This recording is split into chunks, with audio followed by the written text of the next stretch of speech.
యేసే పరిష్కారం ప్రేక్షకులందరికీ యేసుక్రీస్తు వారి సర్వశ్రేష్ఠ నామమున వందనాలు. ప్రభువునందు ప్రియా దేవుని బిడ్డలారా, మీరందరూ బైబిల్తోనూ నోట్బుక్తోనూ సిద్ధపడి ఉంటే డాక్టర్ కారుపాటి శ్యాంసాగర్ గారు ప్రార్థన చేసి ఈ దినపు వాక్య పరిచర్య చేస్తారు. ప్రభువునందు ప్రియ దేవుని బిడ్డలారా, నేటి వాక్య ధ్యానం ప్రత్యేక వర్తమానంలో ఒకరి పాపానికి మరొకరికి శిక్ష, ఒకరి పాపానికి మరొకరికి శిక్ష అనే ఈ అంశాన్ని మనం ధ్యానం చేసుకుందాం. తలలు వంచండి, ప్రార్థనలో ఏకీభవించండి. మమ్మలను మిక్కిలిగా ప్రేమిస్తోన్న మా ప్రియ పరలోకపు తండ్రి, మీ పరిశుద్ధ ఘననామమునకు స్తోత్రాలు, వందనాలు చెల్లిస్తున్నాం. ఒకరు పాపము చేస్తే మరొకరిపై శిక్ష రావటం అనగా పాపము యొక్క తీవ్రత ప్రభావానికి అమాయకులు బలవటం బైబిల్ గ్రంథంలో మేము చూస్తున్నాం. దీనిని ఆలోచించడానికి సహాయం చేయమని యేసునామములో అడుగుచున్నాము తండ్రి, ఆమేన్. ప్రభువునందు ప్రియ దేవుని పిల్లలారా, కొన్ని సందర్భాలు మనలను ఆశ్చర్యచకితులను చేస్తాయి. అవేంటంటే, somebody's wrong decision and somebody's wrong actions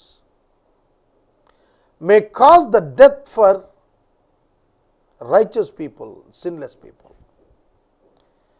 నీతిమంతులైన వారు, ఏ పాపం ఎరుగని వారు కొందరు చనిపోతూ ఉంటారు. ఉదాహరణలు కొన్ని చెబుతాను వినండి. ఒకడు తాగి డ్రైవ్ చేస్తాడు. రోడ్డు పక్కన పేదవాడు కూర్చొని టీ తాగుతుంటాడు. నిర్దోషి.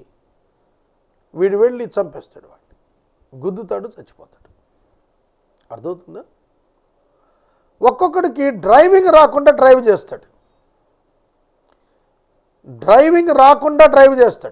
అది అతని తప్పు, అతని పాపం. వెళ్ళి గుద్దేస్తాడు. డ్రైవింగ్ వచ్చిన వాడు మోటార్ సైకిల్ మీద వెళ్తుంటే వాడు చచ్చిపోతాడు. అర్థమవుతుందా? కొన్ని పర్యాయాలు మనం ఆలోచిస్తున్నప్పుడు ఆశ్చర్యం కలుగుతుంది. ఒకడు తప్పు చేస్తాడు, ఇంకోటి చనిపోతాడు. ఒకడు ఇల్లు తగలబెట్టేస్తాడు కోపంతో, పక్కింటి వాడిది.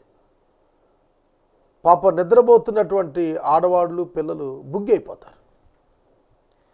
ఒకడు పాపం చేస్తే మరొకడికి శిక్ష వస్తున్నట్టు కనపడుతోంది, మరొకడు నష్టపోతున్నట్టు కనిపిస్తోంది. ఇది వాస్తవం. ఈనాడే కాదు, బైబిల్ గ్రంథ కాలంలో కూడా కొందరికి ఇట్లాంటి అన్యాయాలు జరిగాయి. కానీ ఒక్క విషయం చెబుతాను, వాళ్లకు అన్యాయం జరిగింది అనేది మనం అనుకుంటాం మానవ భాషలో.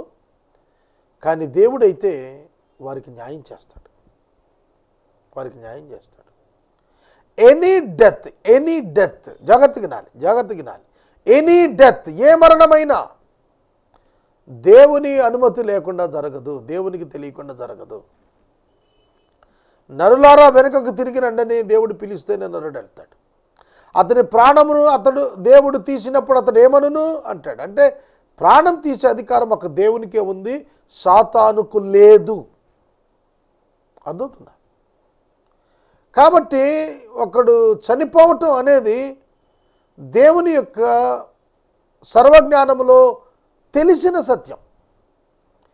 కాబట్టి ఒక వ్యక్తి చనిపోయాడు అనగానే మనం మానవ రీతి ఆలోచించి, అయ్యో చిన్నోడు అప్పుడే 100 ఏళ్ళు నిండిపోయాయి, అయ్యో ఇంకా చాలా బాధ్యతలు ఉన్నాయి, ఈ మధ్యనే పెండ్లైంది, భార్య గర్భవతి, ఇతను చనిపోయాడే, అయ్యో ఎంత తప్పు చేసేసాడు దేవుడు ఎంత తప్పు చేశాడు అనుకుంటాం. కొన్ని సందర్భాల్లో దేవుడా నీకు దయలేదా అని చెప్పి ఏడ్చిన సందర్భాలు కూడా ఉంటాయి. అందరూ ఏడుస్తారు, నష్టపోయిన వాళ్ళు ఏడుస్తూనే ఉంటారు. కనుక ఈ సందర్భంలో నేను చెప్పాలని ఆశపడుతుంది ఏమిటంటే, మనం చేసే తప్పిదం వల్ల ఇంకొకళ్ళు నష్టపోకుండా చూచుకొనవలసిన బాధ్యత మనదే. మన అబద్ధం, మన అక్రమ జీవితం, మన తప్పుడు జీవితం మరొకరి జీవితాన్ని హరించేస్తుంది. బైబిల్లో ఇలాంటి వృత్తాంతాలు చాలా ఉన్నాయి. సమయం తక్కువ కాబట్టి మీకు హృదయంలో ఈ ఇన్సిడెంట్ నాటుకోవాలి. ఏది? ఒకడు అబద్ధం ఆడితే మరొకడు చనిపోయాడు, ఒకడు దొంగతనం చేస్తే మరొకడు చనిపోయాడు. ఇది మనం చూడాల్సినటువంటిది. కనుక సమూయేలు మొదటి గ్రంథం 21, 22 అధ్యాయాల్లో వ్రాయబడిన వృత్తాంతం మీ ముందు చెబుతాను, జాగ్రత్తగా వినాలి. ఇప్పటికీ పరిశుద్ధ బైబిల్ గ్రంథంలో 3000 సంవత్సరాల క్రితం, ఈనాటికి 3000 సంవత్సరాల క్రితం, అంటే క్రీస్తు పూర్వం 1000 సంవత్సరాలప్పుడు దావీదు, సౌలు నివసిస్తున్నారు. సౌలుకు అల్లుడు దావీదు. సౌలుకు మీకాల్ అనే కూతురుంది. దావీదునకు మీకాలును ఇచ్చి పెళ్లి చేశాడు సౌలు. కనుక అల్లుడు, మామ అల్లుళ్ళు అన్నమాట. సౌలు నుండి రాజ్యాన్ని దేవుడు తీసేసి దావీదుకు ఇచ్చి సమూయేలు ద్వారా అభిషేకం చేయించాడు. దావీదును రాజుగా సమూయేలు అభిషేకం చేసేశాడు. దావీదు అభివృద్ధి చెందడం ప్రారంభించాడు. సౌలు దిగజారిపోవటం ప్రారంభమైంది. సౌలుకి కుమారులు ఉన్నారు. యోనాతాను అతని కుమారుడే. సౌలు కుటుంబం దిగజారుతుంది, దావీదు పైకి వస్తున్నాడు. ఇది చూచి తన సింహాసనానికి ఏమైనా ఇబ్బంది వస్తుందేమో అని చెప్పి సౌలు పగబట్టి దావీదును చంపాలని ప్రయత్నం చేస్తున్నాడు. 23 హత్యాయత్నాలు చేశాడు. సౌలు దావీదుపై 23 హత్యా ప్రయత్నాలు చేశాడు. దేవుడు దావీదును తప్పించాడు. దావీదు సౌలు నుండి తప్పించుకోవటం కొరకు వివిధ ప్రాంతాల్లో, అరణ్యాల్లో తిరుగుతూ వెళ్ళేవాడు. పట్టణానికి వస్తే 2 రోజులు బాగుండేవాడు. తర్వాత అతని మీద దురాత్మ వచ్చేది. సౌలు దావీదును తరిమేవాడు, పరిగెత్తిచ్చేవాడు, ఈట విసిరేసేవాడు, చంపడానికి ప్రయత్నం చేసేవాడు. అందుకే దావీదు వెళ్ళిపోతూ ఉండేవాడు, తప్పించుకుంటూ పోతుండేవాడు. అలాంటి పరిస్థితుల మధ్యన ఒక రోజున దావీదు బయలుదేరి ప్రయాణం చేసి నోబు యాజకుడైన అహీమెలకు దగ్గరకు వచ్చాడు. నోబు అనే ఊరిలో యాజకుడైన అహీమెలకు దగ్గరికి వచ్చాడు. అహీమెలకునకు కుటుంబం ఉంది. అహీమెలకు లేవి సంతతి వాడు, అతని కుటుంబం ఉంది. యాజకత్వం చేసుకుంటున్నాడు. అంటే ప్రీస్ట్హుడ్, పాస్టర్ అంటారు చూసారు, అది. ఇప్పుడు మనం పాస్టర్ అంటున్నాం, అప్పుడు యాజకులు అనేవాళ్ళు, ఓల్డ్ టెస్టిమెంట్ కనుక. దావీదు వచ్చేటప్పటికి ఎందుకు వచ్చావు, ఏమిటి అని అడిగాడు. రాజు చాలా ముఖ్యమైన పని చెప్పాడు, అందుకే వచ్చాను అన్నాడు. పనివారిని తీసుకొని వచ్చాను, దేవుడు రాజు నాకు మంచి పని నిర్ణయించాడు, సీక్రెట్ వర్క్ అది, దాని మీద వచ్చామని అన్నాడు. అని అడిగాడు. తినటానికి ఏమైనా ఉన్నాయా అన్నాడు. ఏమున్నాయి, యాజకులు తినే రొట్టెలు తప్ప మా దగ్గరే ఉన్నాయి. ఈ మాట నన్ను ఎప్పుడు ఆలోచింపజేస్తుంది. ఇక్కడ అవుట్ ఆఫ్ ద కాంటెక్స్ట్ ప్రసంగం అంశానికి కొంచెం పక్కకి వెళ్ళి ఒక్క మాట చెప్పి నేను ముందుకెళ్తాను. సాధారణమైన రొట్టె నా యుద్ధ లేదు. యాజకుడు, సాధారణమైన రొట్టె నా యుద్ధ లేదు, యాజకులు తినేటువంటి రొట్టె మాత్రమే నా దగ్గర ఉన్నది. ప్రతిష్ఠితమైన రొట్టె ఉన్నది తప్ప సాధారణమైన బ్రెడ్ లేదు. యాజకులు ఎట్లాంటి జీవితం గడిపారండి? డే టు డే లైఫ్లో, అనుదిన జీవితంలో డైలీ బ్రెడ్ ఎక్స్పీరియన్స్ చేశారండి. డైలీ బ్రెడ్, అనుదిన ఆహారం అనుభవాన్ని చూశారు. మరి ఇవాళ ఎలా ఉన్నారు పాస్టర్స్? కోట్లకు పడగలెత్తి కన్ను మిన్ను కానకుండా తిరుగులాడుతున్న దుర్మార్గులుగా ఉంటున్నారు. అర్థమవుతుందా? ఆ యాజకుడు చెప్పిన మాట, సాధారణ బ్రెడ్ లేదు మా ఇంట, ఇదిగో దేవుని సన్నిధిలో ఉండే సముఖపు రొట్టెలు ఉన్నాయన్నాడు. అవి పెట్టి అన్నాడు, తిన్నాడు. తిన్న తర్వాత దావీదు అడిగినది ఏమిటంటే, నాకు ఒక కత్తి కావాలయ్యా అన్నాడు. నేను ఆయుధం తెచ్చుకోలేదు, నీ దగ్గర ఏమైనా ఆయుధం ఉందా అన్నాడు. యాజకుని దగ్గర ఆయుధం ఎందుకు ఉంటుందండి? Why the priest needs the weapon? చెప్పండి మీరు. ఎందుకండి ఒక యాజకుడికి రైఫిల్ ఎందుకు, పిస్టల్ ఎందుకు?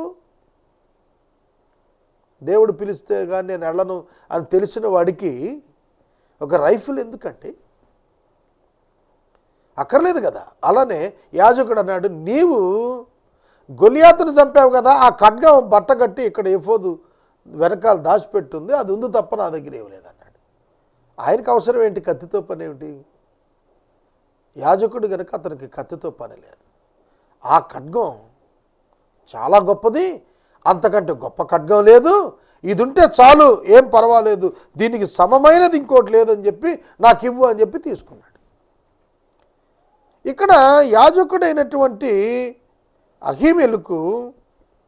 అహీమెలకు అసలు ఎక్స్పెక్ట్ చేయలే. అహీటూబు కుమారుడు అహీమెలకు ఎక్స్పెక్ట్ చేయలే ఇతను అబద్ధం ఆడుతున్నాడని కానీ, రాజు పంపలేదని కానీ, వాళ్ళు తప్పించుకొని తిరుగుతున్న వాళ్ళని కానీ అస్సలు గుర్తుపట్టల. కారణం ఏంటంటే దావీదు నమ్మకస్తుడు అని నమ్మాడు. రాజా, నీ ఇంట ఇంతకంటే మంచి గొప్ప నమ్మకస్తుడు ఎవడైనా ఉన్నాడా? లేడు కదా అనే ప్రత్యుత్తరం సౌలుతో చెప్పుకున్నాడు కూడా. కాబట్టి దావీదు అబద్ధం ఆడాడు, దావీదు సముఖపు రొట్టెలు తిన్నాడు, దావీదు ఖడ్గం తీసుకున్నాడు, దావీదు ఫాల్ట్లో ఉన్నాడు. ఇది జరిగిన తర్వాత దావీదు ఆకీషు దగ్గరికి వెళ్ళి భంగపడ్డాడు, వెనక్కి వచ్చాడు, అదుల్లాము గుహకు వచ్చాడు. ఆ తరువాత అతను ఆ స్థలాల్లో తిరుగుతున్నాడని సౌలుకు తెలిసి ఈట పట్టుకుని వచ్చి ఆ ప్లేస్లో కూర్చున్నాడు. గిబియా అనేటువంటి ప్రాంతంలో రామాలో ఉన్న పిచ్చుల వృక్షం దగ్గర ఈట పట్టుకొని కూర్చుని జనాన్ని పిలిచాడు, బెన్యామీనీలను పిలిచాడు. పిలిచి ఏమని అడుగుతున్నాడు తెలుసా? ఏమయ్యా, నేను రాజును కదా, నేను మీకు ఏమైనా ఇస్తాను. ఏమిస్తాడట?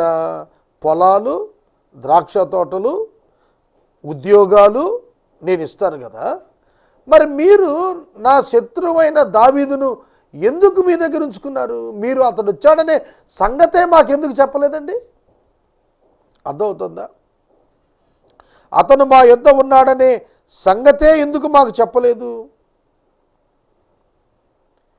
అతను నా విరోధని తెలిసి, అతని కోసం వెతుకుతున్నానని తెలిసి అతను మీ ప్రాంతానికి వచ్చినప్పుడు మీరు నాకు ఎందుకు కబురు చేయలేదు అని చెప్పి వాళ్ళని నిలదీశాడు. అన్నాడు, నా కుమారుడు నాకు విరోధంగా దావీదుతో చేతులు కలిపాడు, కానీ మీరు నా ప్రజలయ్యుండి నా నుంచి ఇంత పొందుకుంటూ మీరు నాకు ఏం మేలు చేశారయ్యా, నేనంటే జాలి లేదా మీకు అని చెప్పి నిలదీశాడు. కొంచెం సెంటిమెంటల్ టచ్ ఇచ్చాడనమాట. కొంతమంది సెంటిమెంటల్గా మాట్లాడతారు. మన ఎలక్షన్స్లో చూసాం కదా, మనం చాలా సెంటిమెంట్స్ వాడారు. కులం సెంటిమెంట్ వాడారు, మతం సెంటిమెంట్ వాడారు, రకరకాలు వాళ్ళ నీడ్స్ మీద గేమ్ ఆడారు, రకరకాలు కదా.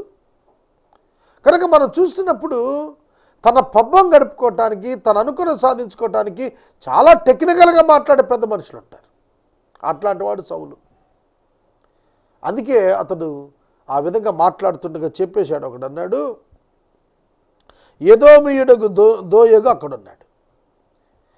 దావీదు అహీమెలకు దగ్గరకు వెళ్ళి ఖడ్గం అడిగినప్పుడు ఈ దోయగు ఆ ప్రాంతంలో ఉన్నాడు. దోయగు ఎదోమీయుడు, ఇశ్రాయేలీయుడు కాదు, ఏశావు సంతానం. ఎదోం అంటే రెడ్, ఎర్రని, ఎదోమీయుడు అంటే ఏశావు సంతానం. ఏశావు సంతానం వాడు కనుక భ్రష్ట మనసుతో ఉన్నాడనమాట. అతడు సీక్రెట్లు ఇచ్చేసేసాడు. అహీమెలకు అహీటూబు కుమారుడు యాజకుడు ఇంట నేను చూశాను నీ అల్లుండని చెప్పాడు. ఏ సమాచారం వస్తుందా అని చెప్పి ఎదురు చూస్తున్నటువంటి సౌలు వెంటనే ఆ యాజకులను పిలుచుకున్నట్టు రా అన్నాడు. అప్పుడు వారు వెళ్ళి యాజకులను, అతని తండ్రి ఇంటి వారైన యాజకులను, నోబులో ఉన్న వారందరినీ పిలుచుకొచ్చాడు. అహీటూబును, అహీమెలకును, అతని తండ్రి ఇంటి వారిని, యాజకులను అందరినీ పిలిపించి అంటున్నాడు సౌలు, అహీటూబు కుమారుడు ఆలకించుము అనగా అతడు చిత్తము నా ఏలిన వాడా, నేను నీవు యెష్షయి కుమారునికి ఆహారము ఖడ్గము ఇచ్చి అతని పక్షమున దేవుని యొద్ద విచారణ చేసి అతడు నా మీదకి లేచి నేను జరుగుతున్నట్టు పొంచి ఉన్నట్లు నీవు అతనితో జతకూడితివేమి అని అడిగాడు. చూడండి, ఒక అభియోగం మోపబడింది. ఈ అభియోగానికి చాలా జాగ్రత్తగా వినాలి మీరు. నేను లింకప్ చెప్తాను. ఇక్కడ ఒక అభియోగం తీసుకొచ్చాడు, ఫాల్స్ అభియోగం, అది అబద్ధపు అభియోగం. అర్థమవుతుందా? ఏమిటంటే దావీదు అక్కడికి రావటం వాస్తవం, దావీదు అప్పం తినటం వాస్తవం, దావీదుకు ఖడ్గం ఇవ్వటం వాస్తవం, కానీ దావీదు అబద్ధమాడటం వాస్తవం. ఈ విషయాలు ఏమీ యాజకుడికి తెలియదు. కానీ ఏమని బ్లేమ్ చేస్తున్నాడు తెలుసా? నీవు నాకు వ్యతిరేకంగా అతనితో జత కూడావేంటి? ఇది ప్రాబ్లం ఇక్కడ. దావీదు అబద్ధం ఆడాడు, సౌలు వచ్చి నిలదీస్తున్నాడు. ఏం చేయాలి యాజకుడు? రాజా, నాకు తెలియదు, ఐఎమ్ ఇన్నోసెంట్, ఈ కుట్ర ఏమిటో నాకు తెలియదు, నీకు వ్యతిరేకంగా ఉన్నాడని నాకు తెలియదు, మేమెక్కడ దూరంగా నోబులో ఉంటున్నాం, మీ వివరాలు మాకేం తెలియదు, మీ అల్లుడు ఇట్లాంటి నాకు తెలియదు. కానీ నాకు తెలిసింది ఒక్కటే మీ అల్లుని గురించి, అదేమిటంటే రాజునకు అల్లుడై నమ్మకస్తుడై ఆలోచనకర్త అయి నీ నగరంలో ఘనత వహించిన దావీదు వంటి వాడు నీ సేవకులలో ఎవడు ఉన్నాడు చెప్పు. నీ అల్లుడు వంటి మంచివాడు, నీ అల్లుడు వంటి గుణసంపన్నుడుగా నువ్వు చెప్పుకున్నావే, అటువంటి వాడు నీ సేవకులు ఎవరున్నారు? అతని ప్రవర్తన కూడా అదే కదా. అతని కోసం నేను ఇప్పుడు ప్రత్యేకంగా అర్పణ చేశానా? ఇప్పుడు ప్రత్యేకంగా అతని కొరకు నేను విచారణ చేశానా? ఎప్పటి నుంచో చేస్తూనే ఉన్నాను కదా. నేను చేసింది పాత పని, ఇదేం కొత్త పని కాదే. నువ్వు ఇవాళ వచ్చి నన్ను అడుగుతున్నావు, ఈ విషయాలు నాకేం తెలియదు, కానీ నేను చేసినటువంటి దేవుని యొక్క విచారణ ఈరోజు చేశానా? ఎప్పటి నుంచో చేస్తున్నాను కదా. I'm spotless, I'm blameless. నేను మత్స డాగు ఎరుగని వాడిని, నాకేం తెలియదు రాజా. ఇదంతా మొరపెట్టుకున్నాడు, కానీ ఒప్పుకోలేదు. సౌలు చెడ్డవాడు, సౌలుది వ్యక్తిగత ద్వేషం. దావీదు ఇక్కడ చెడ్డగా ప్రవర్తించాడు, దావీదు చెడుతనం ప్రవర్తించాడు, అబద్ధమాడాడు. ఆ కారణం చేత ఇప్పుడు నష్టపోయిన వారు ఎవరో తెలుసునా? మధ్యలో నిలబడిపోయిన దేవుని సేవకులు. దేవుని సేవకులకు నేను మనవి చేస్తున్నాను, డు నాట్ బీ ట్రాప్డ్. ఉచ్చులకు దొరక్కబాకండి, చిక్కుకోకండి. కొన్ని సందర్భాల్లో కుట్రపూరితంగా దైవ సేవకులకు ఉచ్చు వేయటానికి ప్రయత్నం చేస్తారు కొందరు వ్యక్తులు. అప్రకటితంగా వారు కూడా అనుకోకుండా జరిగిపోతాయి. కనుక అబద్ధము చేత మనం మోసపోయే ప్రమాదం ఉంది. చాలా ఇన్సిడెంట్స్ ఉన్నాయి చెప్పడానికి, మనకు ఇందులో ఉన్న టైం తక్కువ. కానీ ఇలా సేవకులు అబద్ధానికి ప్రలోభం అయిపోయి, లేదా అబద్ధం తెలియక చిక్కుబడిపోయి ఉన్నాయి. ఎవరో వస్తారు, మన బంధువులండి, వివాహం చేయండి, మా ఇంట్లోనే ఉంటున్నాడని తీసుకొస్తారు. పాప లైసెన్స్ ఉన్నటువంటి ఆ పాస్టర్ గారు పెళ్లి చేసేస్తాడు. అప్పటికే వాడికి పెళ్ళైంది అనేది దాస్తాడు ఈ పెద్ద మనిషి. ఈ పాస్టర్ గారు బుక్ అయిపోతాడు, చట్టం ప్రకారం జైలుకి పోతాడు, అతని లైసెన్స్ రద్దు అయిపోతుంది. ఏమండి చెప్పచ్చు కదా అంటే, అయ్యగారు చెప్పాలనుకున్నామండి కానీ చెప్పలేకపోయామండి ఆ రోజున అంటాడు. అర్థమవుతుందా? అనేక సమస్యలు సంఘాల్లో వస్తాయి. కనుక యాజకుడు ఇప్పుడు చిక్కుబడిపోయాడు. సౌలు ఎంత దుర్మార్గుడంటే చంపేసేయండి అన్నాడు, చంపమన్నాడు. యాజకులను చంపమని చెప్పినప్పుడు, ఈ నేరము రాజా నా మీద మోపకు, ఈ సంగతి గొప్పదేమి, నీ దాసుడు నాకు తెలిసినది కాదని మనవి చేయగా, రాజు అహీమెలెకు నీకు నీ తండ్రి ఇంటి వారికి మరణం నిశ్చయం. మీరు దావీదుతో కలిసి కుట్ర చేశారు, అతను పారిపోయిన సంగతి తెలిసి నాకు చెప్పకపోయినందున వారి మీద పడి చంపండి కావలుగా అంటూ ఆజ్ఞ ఇవ్వగా వారు అటు ఇటు చూస్తున్నారు, చంపట్లేదు. యాజకుని మీద కత్తి ఎత్తే ధైర్యం ఎవరికి లేదు. కానీ ఎదోమీయుడైన దోయగా అక్కడ ఉన్నాడు కదా, రాజు వాడికి ఆజ్ఞ ఇచ్చాడు, వాడు చంపేశాడు. ఎంతమందిని చంపాడు? 85 people, innocent people died, killed. 85 మంది అమాయకులైన యాజకులు, అహీటూబు కుటుంబములోని పురుషులందరూ చంపబడ్డారు. దోయగు వారందరినీ చంపేశాడు. ప్రియమైన సహోదరుడా, సహోదరి, దావీదు యొక్క అబద్ధం, దావీదు యొక్క దిగజారినతనం మరొకరి జీవితానికి నష్టం కలిగించింది. కనుక మనం ఎన్నడూ కూడాను మన జీవితం ద్వారా ఇతరులకు హాని కలిగేటట్లుగా ప్రవర్తించకూడదు. ఇది మనం చెక్ చేసుకోవాలి. There is a danger always. ప్రతిసారి ఆ ప్రమాదం జరుగుతూనే ఉంటుంది. మనం జాగ్రత్తగా ఉండాలి. మనం మన పిల్లలకు వాహనాలు ఇచ్చేస్తూ ఉంటాం, లైసెన్స్ లేకుండా వాహనాలు ఇస్తూ ఉంటాం, నడపడం రాకుండా వాహనాలు ఇస్తూ ఉంటాం. వారు ప్రమాదాలు చేస్తారు, మనం ఊహించం ఇన్నోసెంట్ పీపుల్ చనిపోతుంటారు. అలాగని మనం కొన్ని చేసే పనులు, కొన్ని ప్రోత్సాహకాలు అనేకులను బలి తీసుకుంటూ ఉంటాయి. ఇదొకటే కాదు, యెహోషువ గ్రంథంలో జబ్దీ కుమారుడు కర్మీ మనవుడైనటువంటి ఆకాను ఆ విధంగానే షీనారు వస్త్రాన్ని బంగారు కమ్మిని తెచ్చి పాతిపెట్టాడు తన గుడారంలో. అతని కుటుంబం అంతా కూడా చంపబడ్డారు. ఒక్క వ్యక్తి చేసిన పాపం అతని కుటుంబం అంతా కూడా చంపబడ్డారు. All were killed. గేహజీ చేసిన పాపం అతని కుటుంబం అంతటికి కుష్ఠరోగం వచ్చింది. కనుక ఒకడు చేసిన పాపము మరొకరి యొక్క జీవితాల మీదకు రిఫ్లెక్ట్ అవుతోంది. ఆదాము చేసిన పాపము మనందరి జీవితాలకు చుట్టింది మనందరినీ. ఒకరి ద్వారా మరణం వచ్చినట్లుగా అందరికీ సంప్రాప్తం అయిపోయింది ఆ మరణం. కనుక మన జీవితాల్లో మనం జాగ్రత్తగా ఉండాలి. సత్యమును మనం పలుకుట నేర్చుకోవాలి.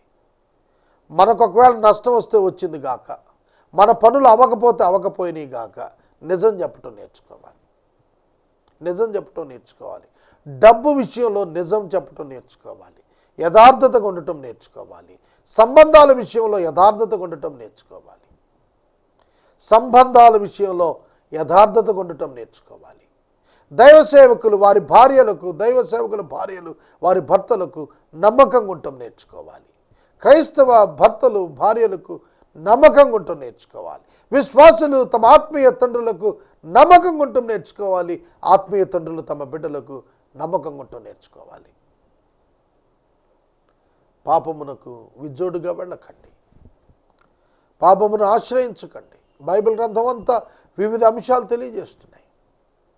నీవు నీ పాపమును బట్టి నీ కుటుంబానికి, నీ పొరుగు వారికి, నీ ప్రజలకు నష్టాన్ని తేవద్దని ప్రభు పేరిట నేను మనవి చేస్తున్నాను. దేవుని వాక్యం వింటున్న సహోదరుడా, సహోదరి, సౌలులో ఉన్నటువంటి క్రిమినల్ మైండ్, సౌలుకున్నటువంటి క్రిమినల్ మైండ్ అహీమెలకును చంపటానికి దారితీసింది. ఇక్కడ ఒక విషయం చెప్పి నేను ముగిస్తాను. అదేమిటంటే, అహీమెలకు అహీటూబు కుటుంబం 85 మంది చనిపోయారు కదా, నష్టపోయారా? It is my question. చాలామంది అనుకుంటారు వారి లైఫ్ లాస్ అయ్యారు కదండి అనుకుంటారు. అది టెంపరీ.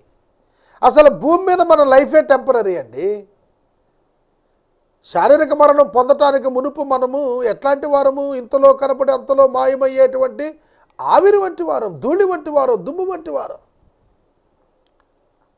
మరి మనకు సెక్యూరిటీ ఏముంది? మనకి ఏమిటి లాంగివిటీ ఏముంది? 70 ఏళ్ళు, 80 ఏళ్ళు. ఈ లోపల ఇంకా ముందు చంపబడ్డామే అని అనుకోండి, మనకు నష్టమా? ప్రభు సన్నిధికి వెళ్తాం, అది మనకు లాభం. చావైతే లాభం. పౌలు గారి స్టేట్మెంట్, నాకు చావైతే లాభం అన్నాడు. It is profit to the believer. Physical death is profit, very good profit to the believer. విశ్వాసికి శారీరక మరణం ఎప్పుడు కూడా లాభమే తప్ప నష్టం కాదు. దేవుని సన్నిధికి వెళ్తాడు, విశ్రాంతిలో ఉంటాడు, అంతే. తీర్పు దినాన అతని మీదకు లేచిన వారికి జరిగేటువంటి భయంకరమైనటువంటిది తప్పించుకోలేని వారి శత్రువులు. తరువాత సౌలు కూడా చనిపోయాడు కదా, సౌలు కుమారులు చనిపోయారు కదా.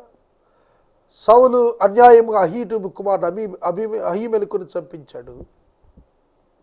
సౌలు కుమారుడు యోనాతాను చనిపోయాడు. దావీదు ఉరియాను చంపించాడు, అక్రమంగా నీతిమంతుడిని చంపించాడు.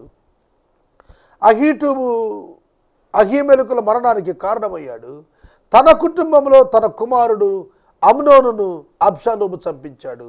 అబ్షాలోమును తన సేవకుడైనటువంటి సేనాధిపతి అయినటువంటి వాడు చంపాడు. అతని కుమారులు చంపబడ్డారు. అర్థమవుతుందా? వారు ఏం చేశారో వారి పాపములు వారి బిడ్డలకు కూడా అవి సంభవించాయి. ఏది విత్తుతామో దాన్నే కోస్తాం. నరుడు దేనిని విత్తుతాడో దానిని కోస్తాడు. సందేహం లేదు, తప్పించుకోలేడు. కనుక ఒకరి పాపానికి మరొకరు గాయపడి, మరొకరు భంగపడి, మరొకరు అవమానం పొంది, మరొకరు చనిపోయి, మరొకరు నష్టపోయే పరిస్థితి వచ్చే ప్రమాదం ఉంది. కనుక పాపము జోలికి వెళ్ళకండి, అబద్ధము జోలికి వెళ్ళకండి. చిన్న చిన్న అబద్ధాలే పెద్ద పెద్ద ప్రమాదాలను తీసుకొస్తాయి. చిన్న చిన్న అబద్ధాలే పెద్ద పెద్ద ప్రమాదాలను తీసుకొస్తాయి. కనుక ఆత్మీయ జీవితాలు పటిష్టంగా బండ మీద, వాక్యమును బండ మీద నిర్మాణం చేసుకోండి. ప్రార్థన చేసుకుందాం. మనము ఇంతవరకు డాక్టర్ కారుపాటి శ్యామ్ సాగర్ గారి ద్వారా ప్రత్యేక వర్తమానాలు విన్నాము. ఈ కార్యక్రమం ద్వారా మీరు పొందుకున్న ఆత్మీయ మేలులు ఒక ఉత్తరం ద్వారా మాకు తెలియచేయండి. మీ ప్రార్థనా మనవులు మాకు తెలియచేస్తే మీ కొరకు ప్రత్యేకంగా ప్రార్థిస్తాం. ముగింపు ప్రార్థన ఆశీర్వాదాలతో ఈ కార్యక్రమాన్ని ముగించుకుందాం. ప్రార్థన. మమ్మల్ని మిక్కిలిగా ప్రేమిస్తున్న మా ప్రియ తండ్రి, మీకు వందనాలు, స్తోత్రాలు. ఈ సమయంలో మీరు ఇచ్చిన వాక్య ధ్యానం కొరకు కృతజ్ఞతలు. సౌలు క్రూరత్వం, దావీదు అబద్ధం, 85 మంది యాజకులు నిర్దోషులు చనిపోవటానికి కారణమైంది. దోయగు యొక్క భక్తిహీనత మరణాలకు కారణమైంది. ఈ దినాన మా జీవితాల ద్వారా మరొకరికి నష్టం కలగకుండా కాపాడండి. మమ్మల్ని పాపము నుండి తప్పించండి. యేసు నామమున అడుగుచున్నాం తండ్రి, ఆమేన్. తండ్రి అయిన దేవుని ప్రేమ, కుమారుడైన యేసయ్య కృప, పరిశుద్ధాత్మని అన్యోన్య సహవాసం సదాకాలం మనకు తోడై ఉండును గాక. ఆమేన్.